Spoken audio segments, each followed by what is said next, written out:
Alors bonjour Nathalie, Bonjour. merci d'être ici. On est à Paris dans un hôtel magnifique à thème, Léonard de Vinci, moi qui prône, qui aime raconter des histoires. Ici on est vraiment au cœur de l'histoire. Absolument. Dans le 5e arrondissement, c'est super. Voilà.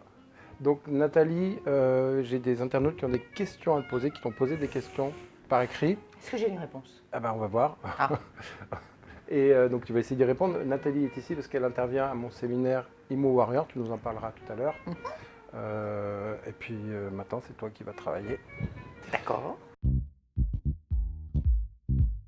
Donc, je suis Nathalie Cariou, je suis coach en intelligence financière, ce qui veut dire que j'aide les particuliers et les professionnels à devenir intelligents avec leur argent. Alors, intelligent, ça veut dire quoi? Ça veut dire savoir en gagner, soit en investissant, soit pour les professionnels indépendants en travaillant leur savoir-faire, leur business, etc. Et donc aussi savoir le garder, le gérer, faire des montages de société éventuellement. Voilà, tout ça, c'est de l'intelligence financière.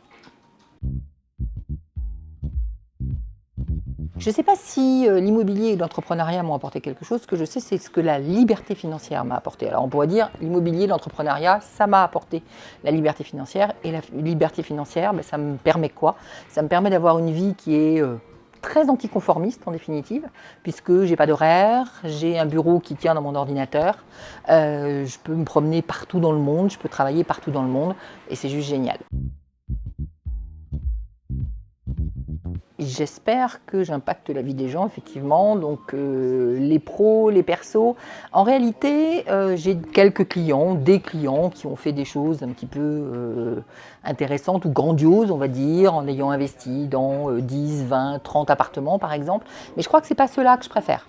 Ce que je préfère, c'est une personne, par exemple, que j'ai eue au téléphone récemment, une dame, et qui me dit, en fait, sans ta formation, jamais je n'aurais investi. Et là, aujourd'hui, elle va acheter un appartement qu'elle va mettre en colocation. Et ça me touche plus parce qu'effectivement, je pense que ça change plus la vie des gens qu'une personne qui va faire 10, 20, 30 investissements. Quelque part, j'allais dire, il n'a pas besoin de moi pour ça, même si des fois, je peux aider, je peux accélérer les choses. Mais ça veut dire qu'il était déjà bien parti dans l'investissement. Je préfère des gens ordinaires qui vont tout d'un coup découvrir qu'ils n'ont pas besoin de passer 50 heures par semaine à travailler pour gagner de l'argent. Et ça peut véritablement changer la vie des gens. Je vais intervenir effectivement le 15 juin, c'est bien le 15 juin, c'est ça? Donc le 15 juin à Angers, à Immo Warrior, et je vais parler d'immobilier et notamment des leviers qui font que l'immobilier peut être très rentable. La plupart des personnes savent que dans l'immobilier, il y a un levier que tout le monde connaît qui est celui du crédit. On en reparlera rapidement, mais il y en a beaucoup d'autres. Donc en tout, il y en a, on va dire 6. Le crédit, ça va faire 1. Je vous laisse venir le 15 juin pour savoir les 5 autres.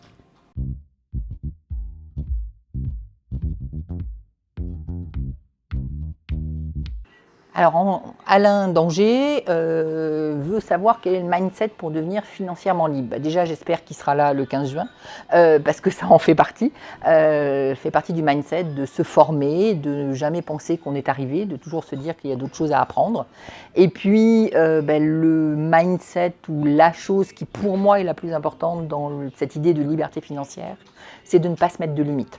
Donc de ne pas se dire ce n'est pas possible. Au contraire, le mindset de la liberté financière, c'est de se dire qu'il y a des solutions à tout et qu'on va aller chercher la solution. Donc Cyril me demande quelles sont les stratégies immobilières du futur, si j'ai bien compris. Alors les stratégies immobilières du futur, c'est lié en fait au marché du futur. Alors le marché du futur, on est en France, on ne va quand même pas oublier le tourisme, donc je pense que le tourisme a quelques jolies années devant lui. Mais on en parle beaucoup en ce moment. Il y a une chose qui se passe aussi, c'est que la population vieillit, donc on est sur de plus en plus de seniors, de plus en plus de personnes en perte d'autonomie ou dépendants. Donc on peut imaginer que l'un des business immobiliers du futur, c'est le business de la perte d'autonomie, des maisons de retraite, des EHPAD, sachant que les EHPAD, ce sont des établissements médicalisé, mais qu'il n'y a pas que ça dans la vie et qu'il y a probablement plein d'autres formes immobilières à inventer, que je commence d'ailleurs à inventer. Donc je commence à travailler là-dessus. Donc je vous en dirai peut-être un petit peu plus dans un an ou deux. Où est-ce que j'investis en France? Donc me demande Clément. Eh bien Clément, j'ai commencé à investir paradoxalement à Paris. Il y a de cela une dizaine d'années, avec une stratégie, avec des leviers, encore une fois je vous en parlerai le 15 juin, donc qui me permet quand même d'être sur une rentabilité assez forte, bien qu'en ayant de l'immobilier parisien. Alors je ne l'avais pas payé 10 000 euros du mètre carré, je l'avais plutôt payé 6 ou 7 000 euros du mètre carré, mais ça reste quand même effectivement relativement cher. Depuis je n'investis plus à Paris et je crois que je ne le ferai plus ou pas. Maintenant, je préfère vraiment investir en province et si je devais donner un conseil, ce serait d'investir dans une ville dans laquelle le prix de l'immobilier est inférieur à 2 ou 3 000 euros. Voilà. C'est là où on va, a priori, faire la meilleure rentabilité. Je suis toujours très surprise par rapport à ça, du nombre de personnes qui pensent investissement uniquement dans des grandes villes. C'est-à-dire qu'ils imaginent qu'ils vont investir à Lyon, ils vont investir à Paris, ils vont investir à Bordeaux, ils vont investir à Toulouse. Et c'est comme si la France se résumait à ces 5, 6 grandes villes. On rajoute Marseille, on rajoute Lille. Mais en réalité, il y a plein de villes en France et il y a énormément de villes très petites. Et donc tous les problèmes que l'on peut avoir, notamment sur la location saisonnière dans les grandes villes, de permission, de changement de destination, etc., c'est quelque chose qui disparaît totalement quand on est dans une petite ville. Pour finir, j'aimerais bien que tu partages une situation qui te tient à cœur avec nos internautes. Je te donne de quoi travailler.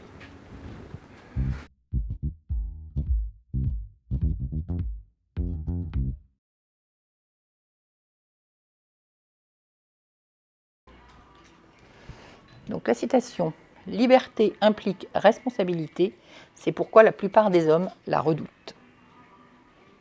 C'est une citation de Georges Bernard Shaw et qui amène énormément de pistes de réflexion qui me semblent être particulièrement intéressantes, y compris et surtout en 2019.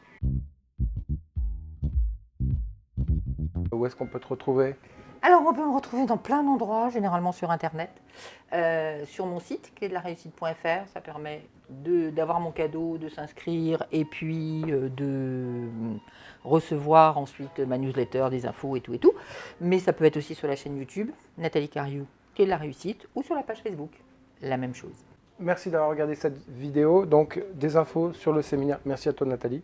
Je t'en prie. Des infos sur le séminaire sont en bas dans la description.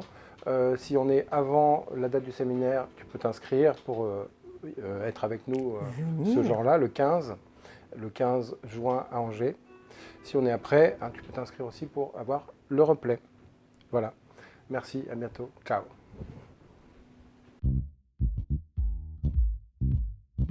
Tu interviens à Imo Warrior. Non. Je vais intervenir à Imo. Pas facile à dire ton affaire. On monte un peu. Non, t'as été très bien. Reste sage encore 3 minutes, s'il te plaît, Nathalie. Je t'en entends. Voilà.